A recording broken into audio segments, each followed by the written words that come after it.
we've seen that performance advertising and the performance business has grown tremendously over the past few years. It's been the fastest growing sector of our business. This has allowed a new collection of advertisers to really take part in the ecosystem and find growth and find real results.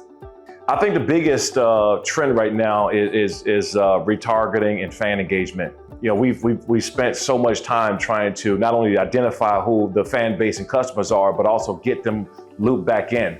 Typically, we have fights every month or so, but we're looking to not only bring in new fans and new consumers, but also retarget the same ones to let them know we have another fight next month, and also start to build on what we already built over the last few years.